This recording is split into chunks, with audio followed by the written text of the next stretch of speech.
Well, good morning, everyone. Welcome to our Careers in Aging panel discussion focused on business careers. I'm Kara Dassel from the University of Utah.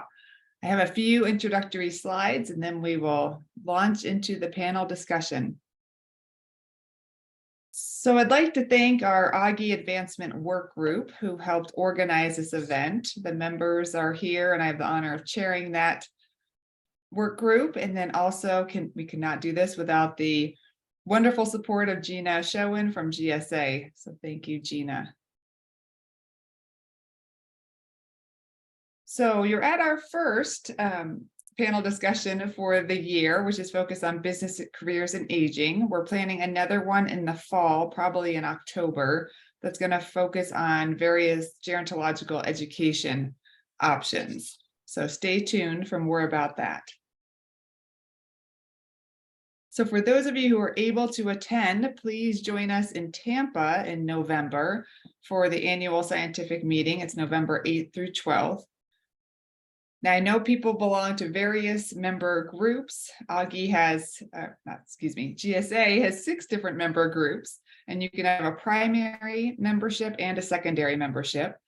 So please consider attending your group's luncheon that they have at the GSA meeting to celebrate award recipients and fellows, and if there are many interest groups in GSA. So I encourage you to look those up and attend one of those during the meeting.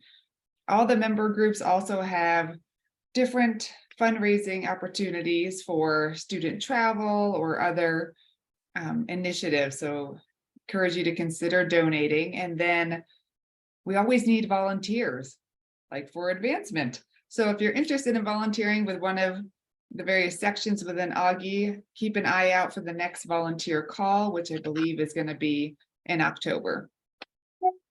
And then many of you on the call probably applied for the Careers in Aging funding scholarship through AGHE, and we were able to award 8 scholarships to colleges and universities across the country to hold Careers in Aging events.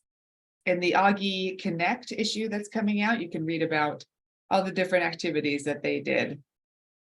And keep an eye out in January, there'll be another call for funding applications for Careers in Aging events. Okay, so I'm going to briefly introduce our panelists and our moderator. This is a very impressive group of successful women, so I could spend half the session just touting their accomplishments. So I'm just going to highlight a few items. We have Sheila Callaham. She's executive director and board chair of Equity Alliance, which is a nonprofit focused on increasing age equity in the workforce through education and training. She's a longtime global inclusion and diversity subject matter expert. She has 30 years of experience in communications and inclusive brand building, and she's a contributor to Forbes.com. Then we have Lydia Manning, who's a gerontologist, educator, and entrepreneur. Her research focuses on resilience, gender, and religion. She's CEO and co-founder of Circle of Life, which is a consulting group. They partner with organizations to review products, services, and programs to ensure that they're age-friendly. She's also a certified dementia practitioner and end-of-life doula.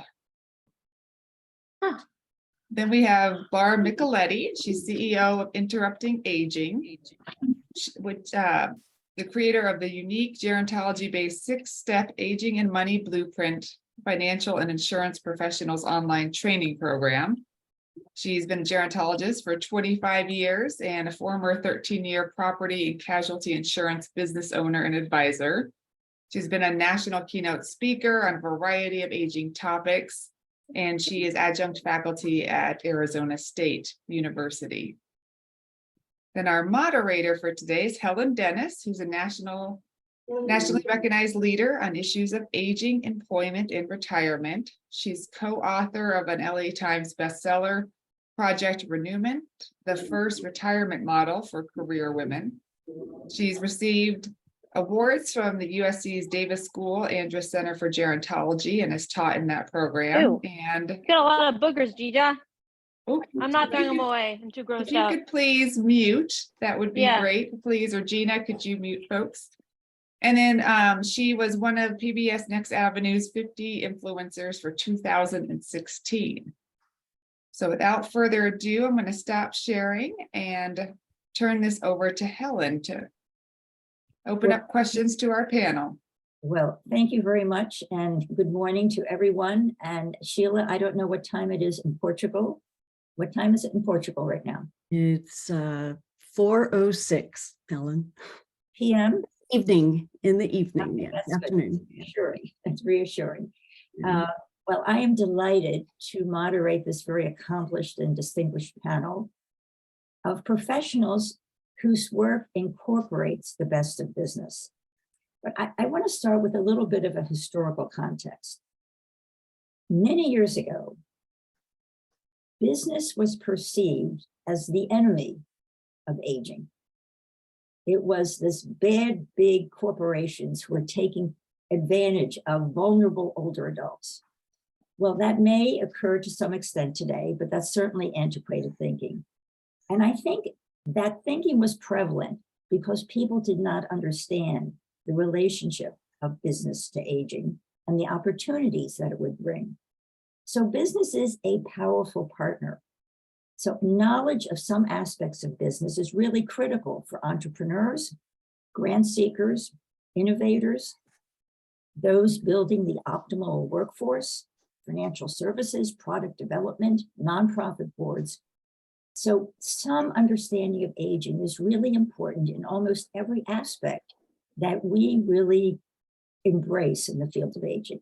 So that's why it's very exciting to talk with these women this morning to get a better sense than to listen for how has business been integrated into their professional lives. So we'll start off with a few questions. And the first is just tell us a little bit about your work. And I'm curious if you've had a previous career to the one that you have now. Was it related to business? Now, was this kind of a normal trajectory? So first, tell us a little bit about your work and if your previous work had any business components. So let's start with Portugal and Sheila. Tell us a little bit. So thank you, Helen. It's great to be here with everyone. I look forward to sharing as well as learning. So currently, as the introduction implied, my name is Sheila Callaham. I'm a co-founder and executive director of AGE Equity Alliance. AGE Equity Alliance is a Texas-based 501c3 working globally to educate employer workplaces about all the ways that ageism can manifest across the age spectrum, because early career people experience age bias and stereotyping that interferes with their ability to begin their career or develop or be promoted.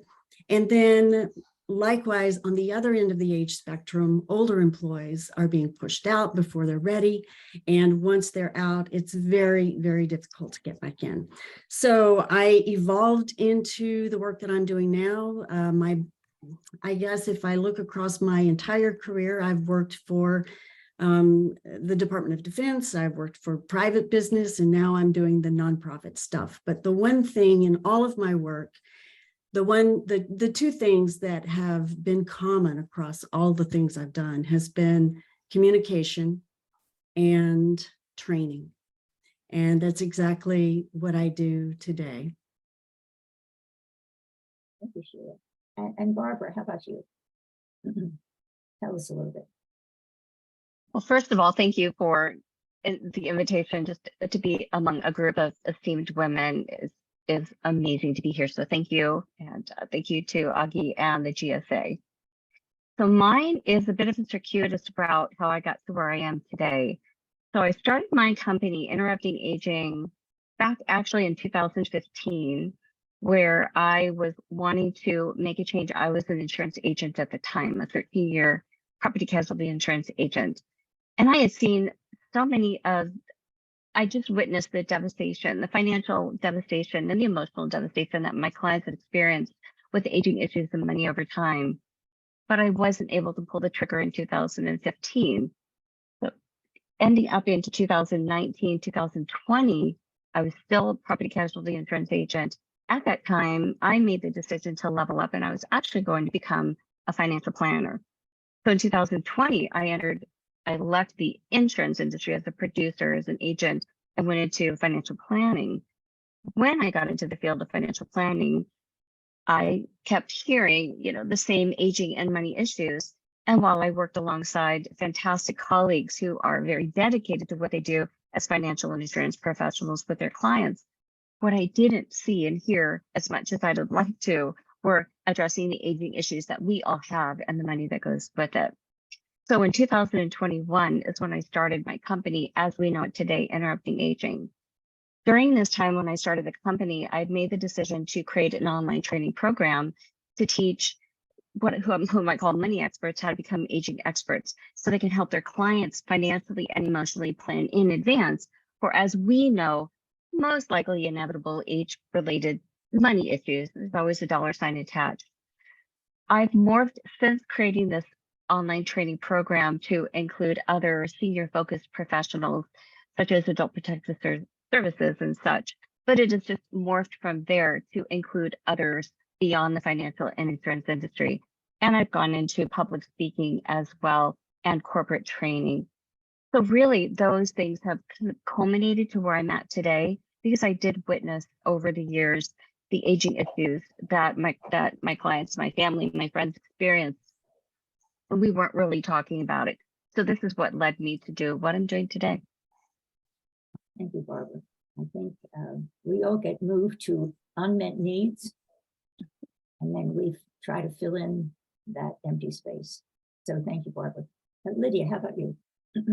I would like to thank everybody as well for the invitation and to be able to share this space with esteemed colleagues. Helen, I love the point that you made in the beginning about how, the historical context. That's when you put in the capsule. In many ways, business was almost the enemy, right, in terms of our aging and our career. And I'll say for my own educational development, I'm going on 25 years of being in the field. In some ways, and being in the traditional higher ed academic space, we were almost discouraged to go into business. It was like bad manners to try to profit off of our knowledge. But in my time in my master's program in 2004 at Miami of Ohio, I realized that the information and the training that I was receiving was incredibly valuable. It was valuable not only in the higher education space, being able to teach students and train future gerontologists, but also it was needed in industry. So I've had a solid career in a traditional higher education space, working as an academic, as a professor, but I've always had a consulting practice on the side where I have taken my information and my knowledge and my expertise, and I've tried to translate it into a variety of industries, and mainly technology, some nonprofit program development, and more recently, interestingly enough, Barbara, the financial space. I think there's just tremendous need in a variety of industries for the information that we have as gerontologists. People have an intuitive understanding that they want to improve the lives of people as they age, but they also often don't have the knowledge and the science behind it. And I feel like we're really well positioned to translate that information and expertise into usable products, programs, and services. So I've been in the academic space again, but I've always had a consulting practice in a variety of forms for the last 23 or so years. Thank you, Lydia. We know careers are not linear, particularly today. So were there any particular experiences or even individuals that led you to your current role? Critical moments, people, situations that the light bulb went on. So Lydia, while you were speaking, why don't you continue? Yeah, I was just reflecting, thinking back up. For me, it was really my time at Miami of Ohio during my master's training in 2004. Miami was doing some piloting where they were bringing the business school together with the gerontology department and programming. And we were lucky enough to have opportunities to do a mini MBA crash course program where we had, we were interfacing with folks in the business school.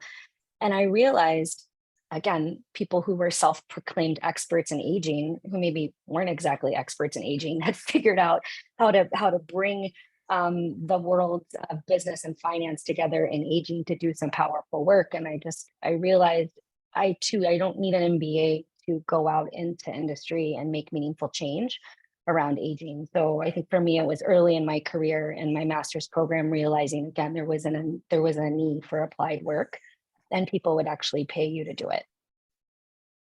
Which is okay. We accept that. Yes, which is lovely, actually. Okay. How about you, Barbara?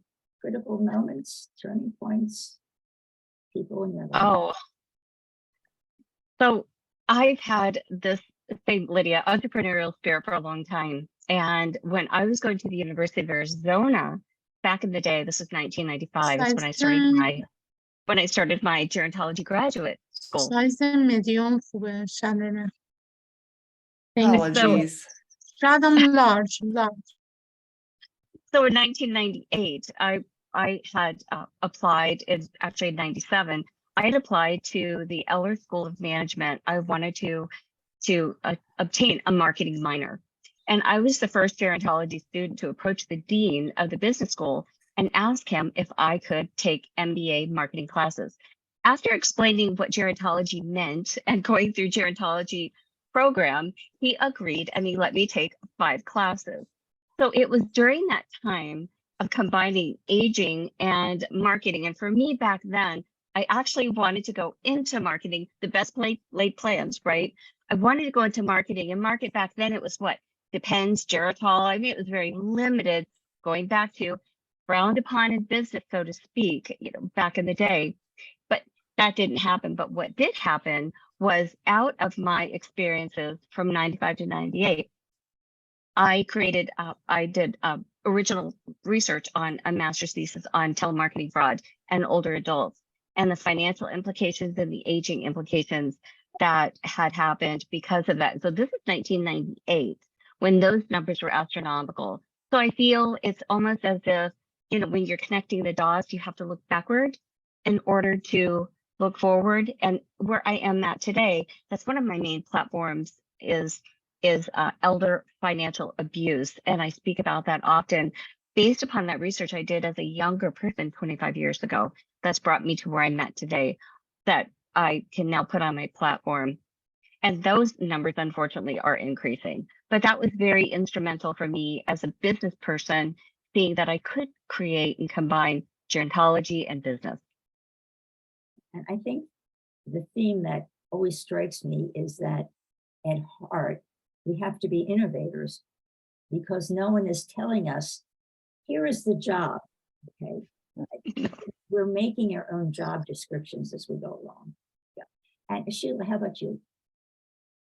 Well, I ended up where I am now because I experienced age discrimination.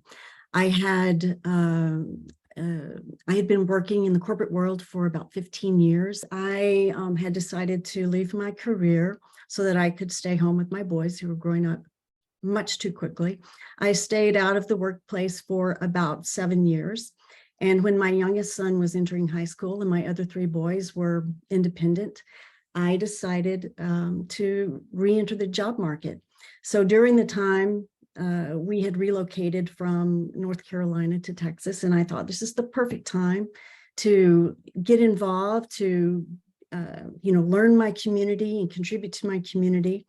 And 3 years of job shopping and not a single offer. And I went through all these emotions, I'm like, first it's like, okay, it must be my resume. And then it's like, okay, I'm not interviewing very well. I've got to get some coaching on that. And then it's like, I need somebody to hold my hand and help me. So 3 years of doing all of these things.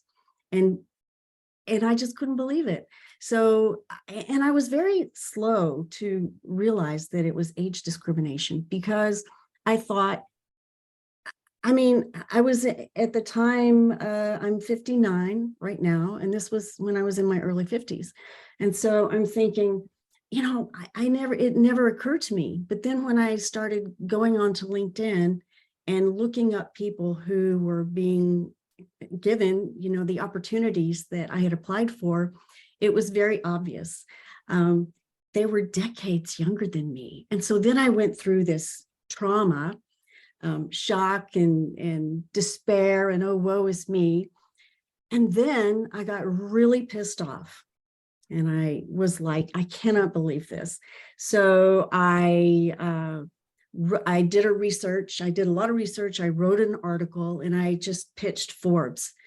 And as luck would have it, they had just created a diversity, equity, and inclusion channel.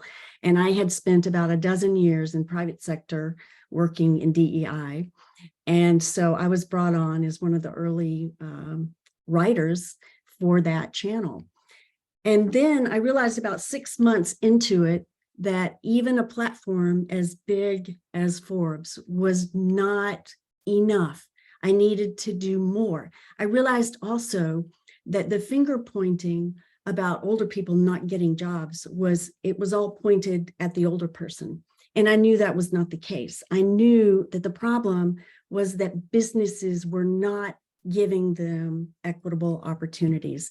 And so then I decided to start an organization, and I reached out to Ashton Applewhite, who, for those of you who are studying the AGE industry, know that she is a very, very well-known advocate around the world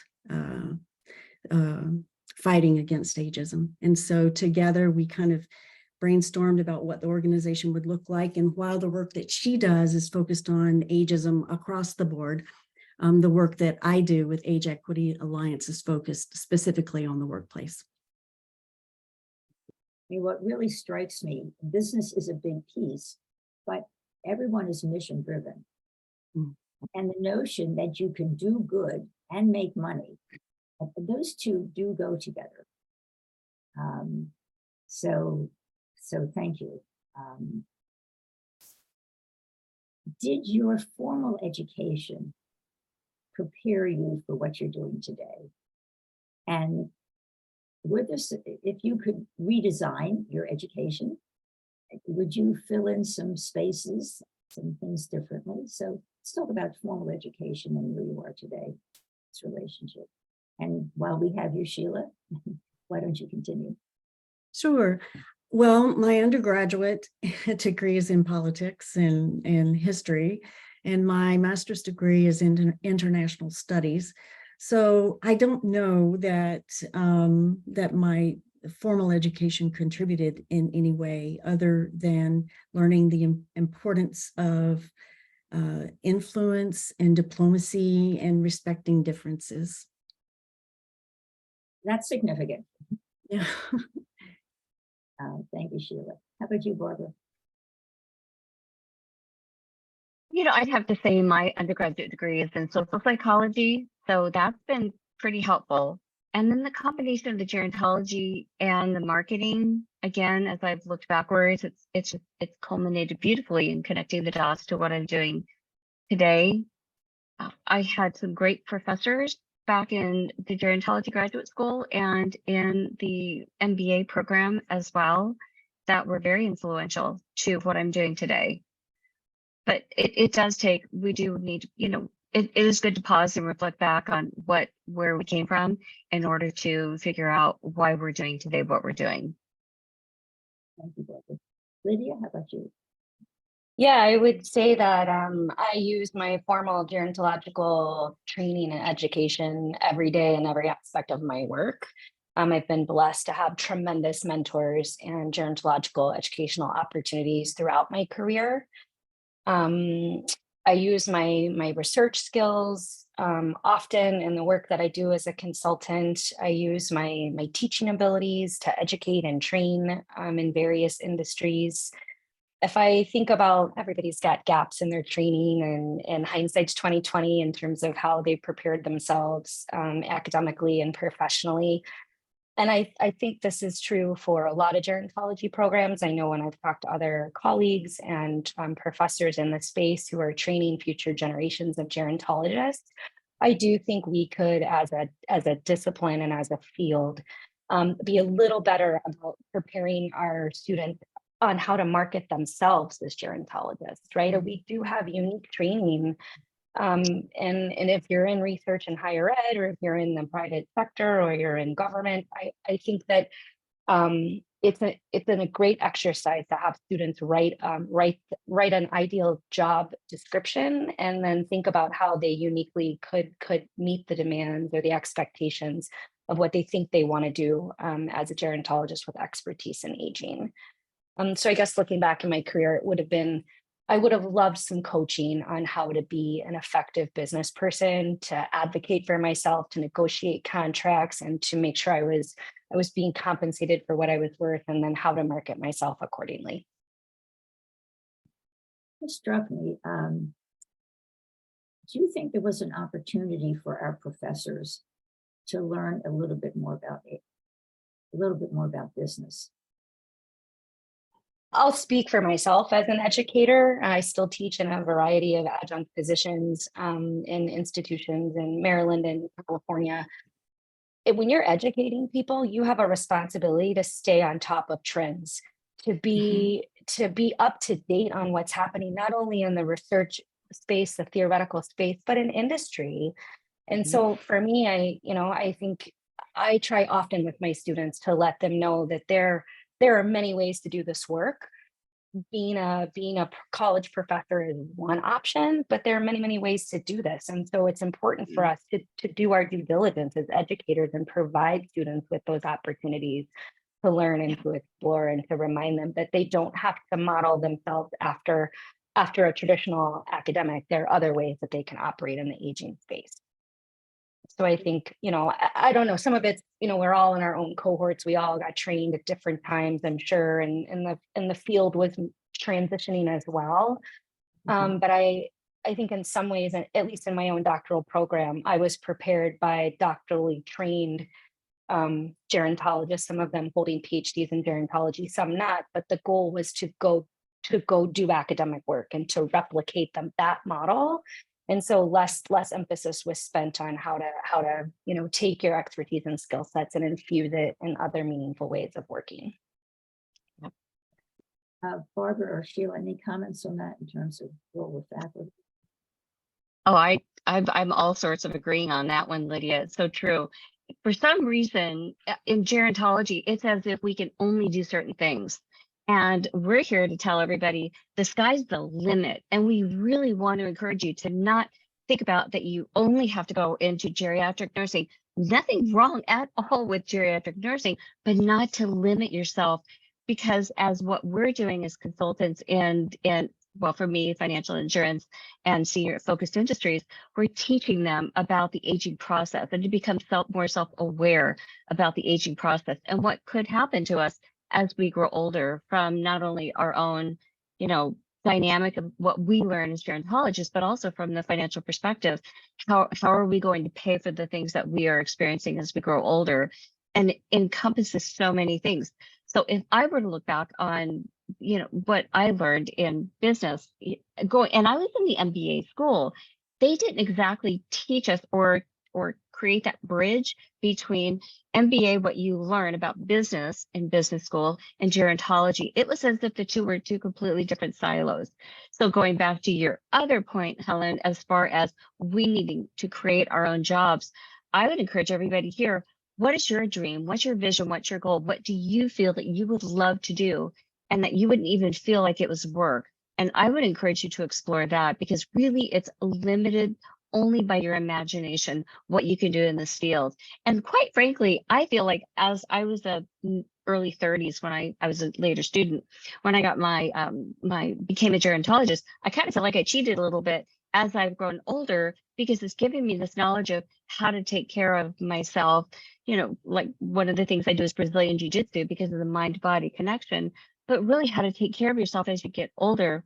And these are the things that healthy lifestyle, longevity, these are the things that we want to impart to our clients when we're training in professional organizations about aging issues, and about our aging employees are globally. It's not just the United States.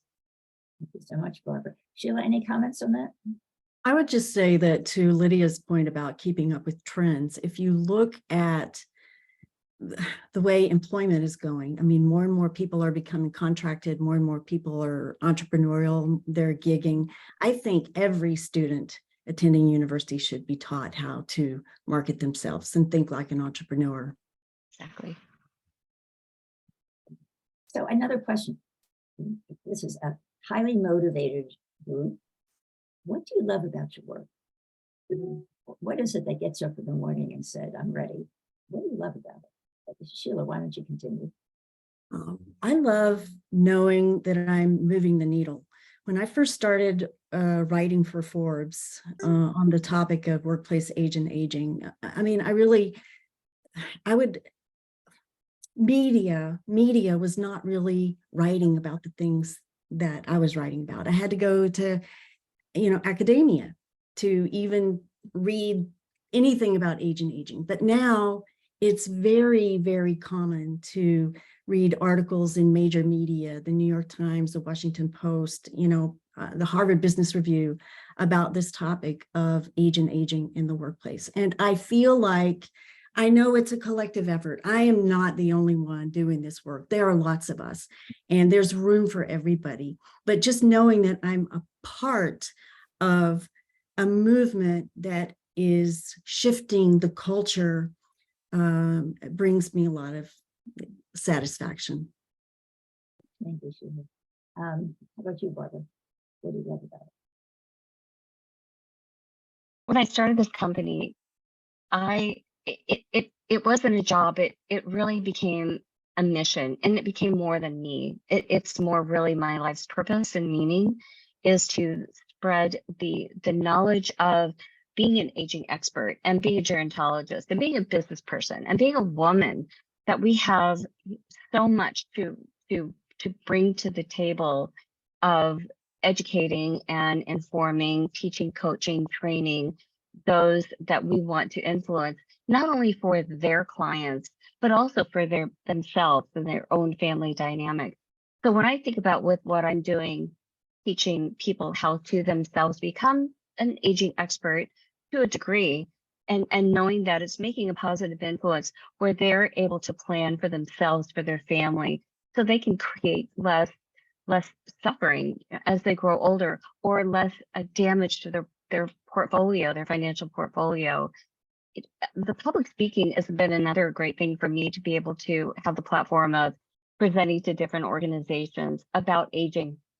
My goal is to bring aging as a common topic for all of us to talk about, and everything from how we're aging right now, ageism in the workplace, end of life issues, just financial fraud, dementia, which is more of a woman's issue.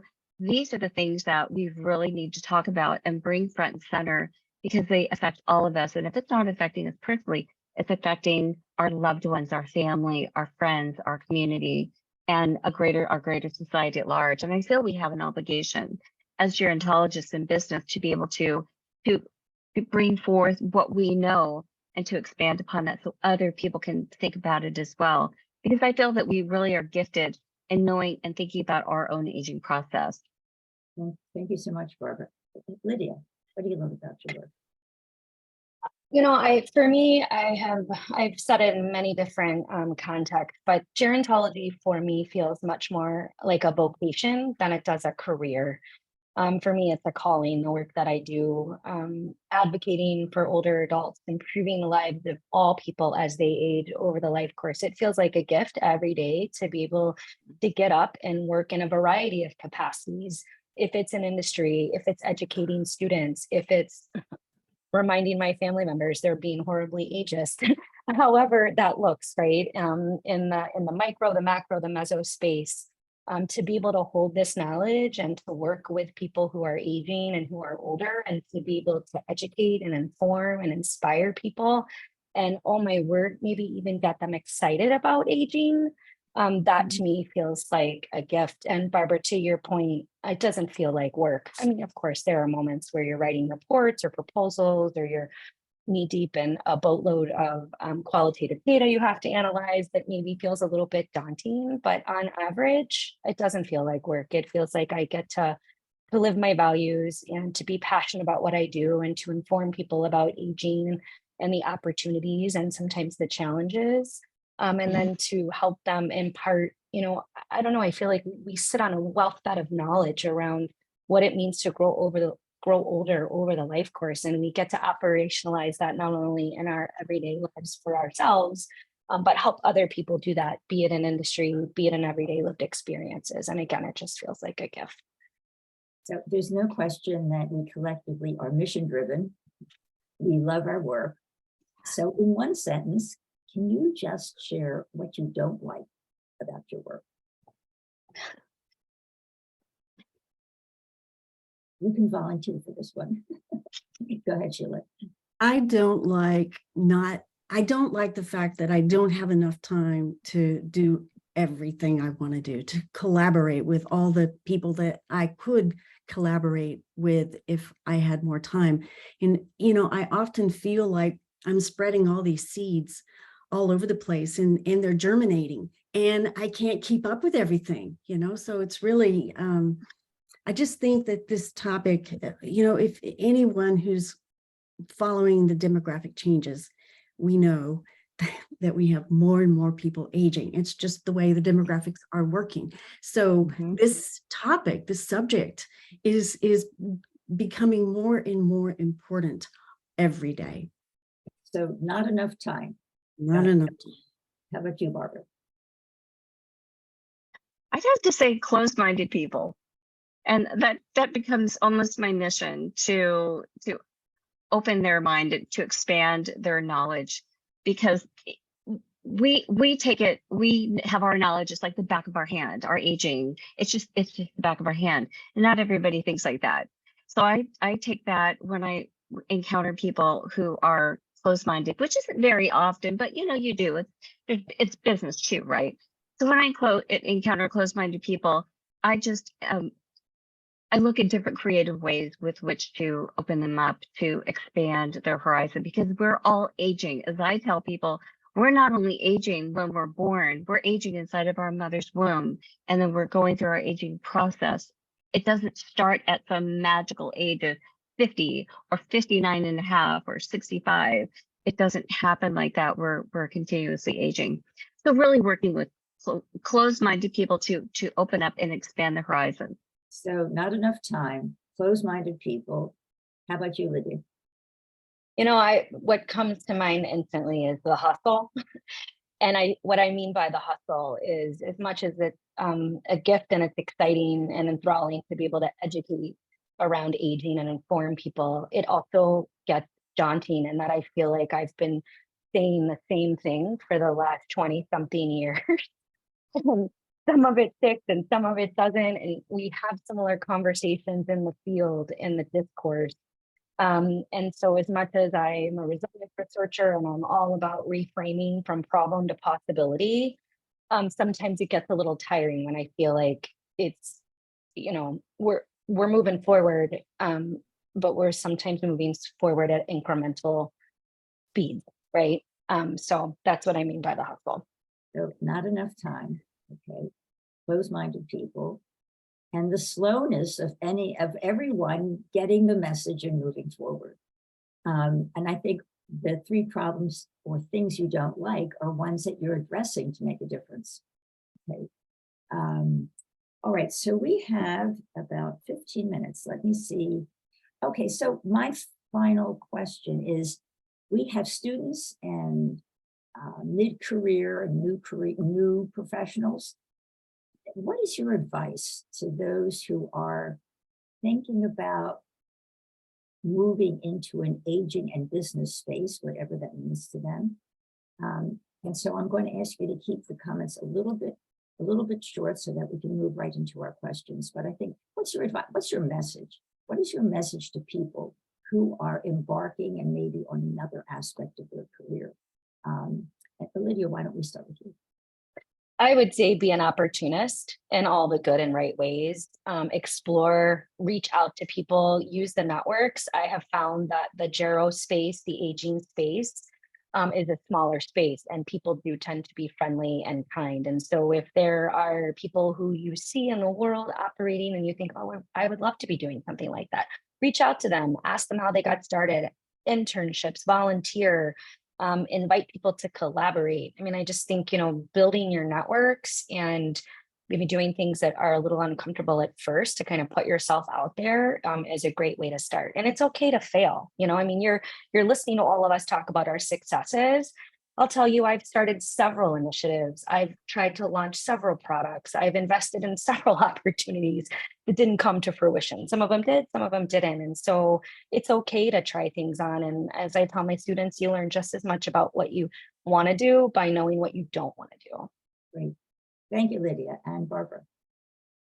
That's so true, Lydia. I would say believe in yourself. Absolutely believe in yourself. And then understand that what you're starting off with, you're going to have your basic values, who you stand for, who you are. But just know that it's going to morph and change over time as far as what you set out to do. And to Lydia's point, as far as failing, the important thing is we've all failed here. I failed so many times in my life, but the thing is to get up and to try again, but to believe in yourself while you're doing that. And Sheila.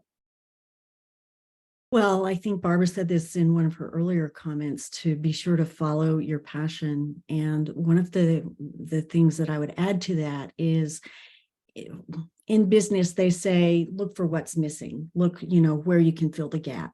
But what I say to you is there's room enough for everybody. And if somebody else is already doing what you're doing, don't worry about it. Do it anyway. Yeah.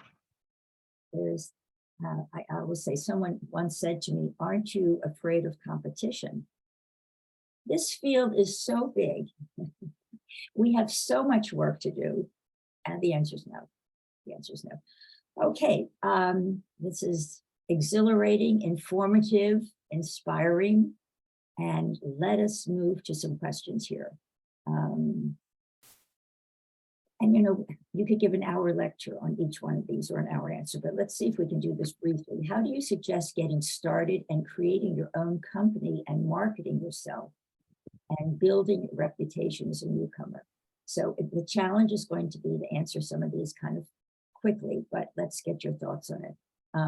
So Barbara, why don't we start with you? How do you suggest getting started? How do you start your own company? Where do you begin with that? And you did. Well, it's a great question. You have a vision. You have a vision, and you've seen what you've seen come out of what you didn't want to stay in because you saw it differently. You saw how it could be done differently, and that's what I did. I saw how something was not happening to where my satisfaction, and I felt like I could make a meaningful difference. So find what your passion is, what you feel that you can make a meaningful difference, and start there, and then create this plan, knowing it's going to change, but putting the basic fundamentals of that, what your values are and what you see that you can make a difference. How are you different doing this? Because not everybody's the same. When I was an insurance agent, there's thousands of insurance agents, but I knew, but there was nobody like me. And so I took that attitude going into it, and I would encourage you to do the same. Thank you. How about you, Lydia?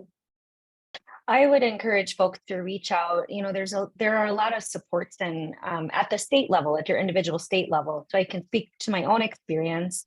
When I launched my consulting company back in 2004 for the first time, I was in Ohio at the time, and I found great resources at through our small business administration.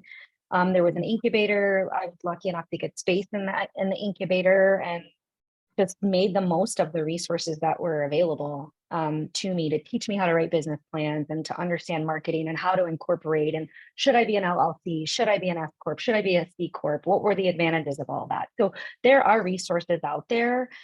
Just look for them, and you really have to be kind of your own self-educator, but make use of them. They're for women-owned businesses, for minority-owned businesses. There are grants, there are special loans. So just, do your due diligence in trying to figure out those spaces where you can cultivate and grow. vision, a plan, resources. Sheila, how about you? Wow, absolutely. To Lydia's point, I mean, where Age Equity Alliance is a 501c3, a nonprofit. And I did that because I didn't believe in myself, that I could really go solo. And I thought, oh, as a nonprofit, we'd be eligible for all these grants. Well, yeah, but people don't give grants to brand new nonprofits, so getting sponsorship, we're still looking for someone to make that big leap and really support the work that we do. So I think really believing in yourself and understanding, just like Lydia said, all the different options that you have to provide your service. The other thing I would say is surround yourself with people who share your vision. It's impossible to know everything when it comes to starting your own business. Ask questions and don't be afraid to make big asks. Like I went to Ashton Applewhite. I didn't know Ashton Applewhite at the time, but we had a shared vision, right? And she was the umbrella for what became Age Equity Alliance. So believe in yourself and don't be afraid to make the big asks. Okay. What would you say is the first step in establishing a career in business and aging after obtaining the proper education? I think you answered that. Let me go to another one.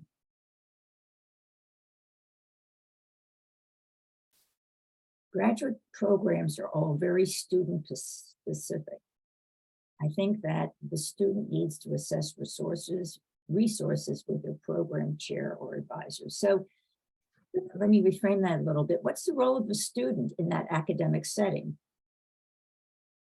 How can you push the envelope? So Helen, if I might say something.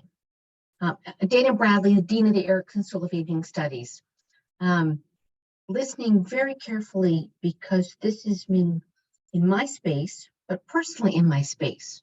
So I am deeply grateful for all of you who are on the call. I'm the past chair of the Academy of Gerontology and Higher Education, whose advancement group is sponsoring this, right? So you guys are coming together because you have a thing. And I think a thoughtful place to be to discuss stuff. And Helen, I'm deeply honored, right? So I think about students, right? So students come into a program and there are so many programs, and I think that we ought to talk about them and their faculty till the cows come home. And I know you look at me and go, I'm a dean, my programs, like I got great programs, it's great. Those are not always the programs for your students. So the people on the call now, I want you to know that you are empowered to work with. So students who are looking for a graduate certificate, a graduate program, an internship, you are their connectors. And I want you to be empowered to do that. Do I want you, come to my program? No, that's not about that. It's about empowering each of you. And I'm really stunned on this call that Kara's put together in business and aging, how many of us, and again, I don't know if you didn't identify, but how many of you could have identified as being a woman in leadership. And I want to say, so to Helen's call about that, sometimes, so we're going to look at connectors, right? So often the faculty are the connectors. They could be an internship director, they could be someone in the field, they could be someone, and what we do here in Baltimore, there are so many people coming into the field, broadly speaking, through a number of different resources that are CNAs, frontline workers. And each of you has that ability to be that connector. And I do want to applaud. So I want to take a moment to say thank you, right? So that's important. Educational stuff is really important. You need to figure out a way that people can pay for that. Right. So all different ways to do that. But each of you on the call is a connector to that person in the space, a caregiver, frontline worker, a passionate business person. And there are many academic programs that you could connect them with. Money's the issue on that. What Helen's talking about today with this panel is really about how do we take people who have a great idea and get them to the next level. And I think about my lifelong work with GSA in the Academy of Gerontology and Higher Education that supports academics, right? So I'm just going to go off this. I'm going to stop talking because I look at the time. What I really need from each of you, and I respectfully to the to all here on the call, is how can GSA help you? What do you need? And I would hope that Kara Dassel, who is chairing this particular initiative, could be very thoughtful in that back conversation. So I want to say thank you. I'm going to take my stuff off the mic. Thank you very much, Dana, for your comments. And let's see, we have about 7 more minutes. Helen, someone has their hand raised. Robin? Sorry, I didn't see that. Robin, please. Yes, hi, thank you so much. Yeah, thank you. This is an excellent panel. One of the comments I had was that, I think both at the graduate and undergraduate level, although graduate students may not need this quite as much, and I have been managing, our internship, but I think even before a student gets to an internship, it might be helpful to help them connect with aging services business people, in their area of interest, to help them identify what their career interests are and to help them identify with aging services employers, like really right from the get-go, because I'll tell you, my colleagues in engineering, they do this. They use a lot of problem-based learning and they connect their students right away with engineering businesses. So that's one of the comments I had, and I forget the other one, but yeah, I mean, to do that right from the get-go. Oh, the other comment I had was, in fact, one of my colleagues, our, assistant dean, was talking about this, about GSA, maybe doing something to promote positive images of aging, because I really think the images of aging that students have, like, they think it's just long-term care. It's not. It's so much more than that. So I guess one of my questions is, what can we do to promote more, just richer, more multidimensional, more positive images of aging and older adults? Thanks. Thank you, Robin. Kara, I don't see, are there other hands up? Because I don't see. I don't see any other hands now. That's your hands. Okay. Minutes here. Let me see what else we have. And ask the panel, what are you most proud of?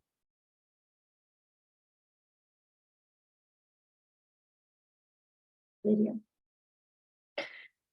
A great question. I'm thinking about the work that I've done. Some of the most meaningful work for me has been, I will say, my servant leadership and my ability to take time, no matter how busy I am, to work in community.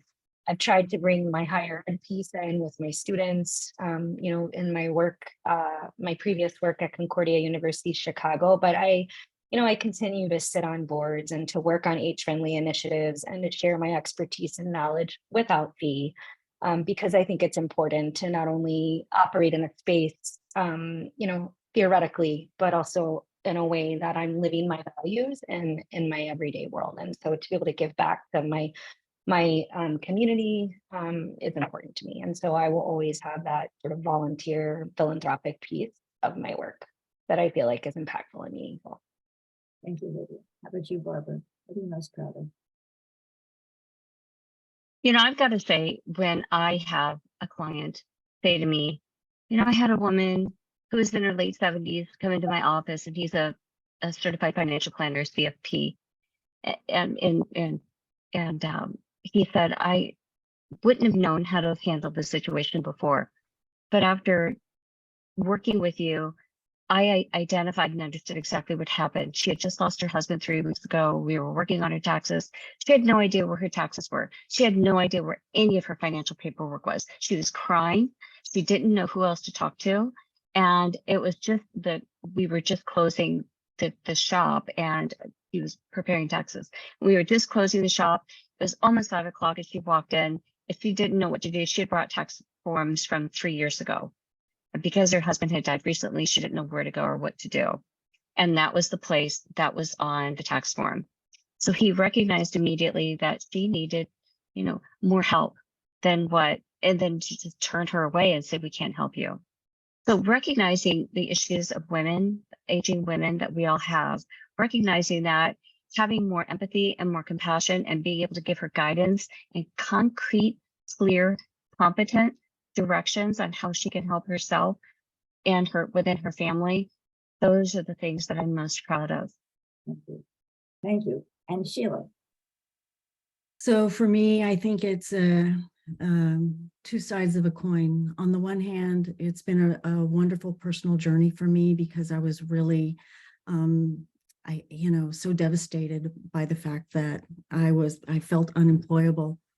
And so personally, I've been able to create an organization that in less than 3 years has become sought by global companies. We've trained global organizations. And I mean, that is very reassuring to my self-esteem, So that's the one hand. But on the other hand, I will say absolutely moving the needle, being a part of an important change in the cultural perception around age and aging.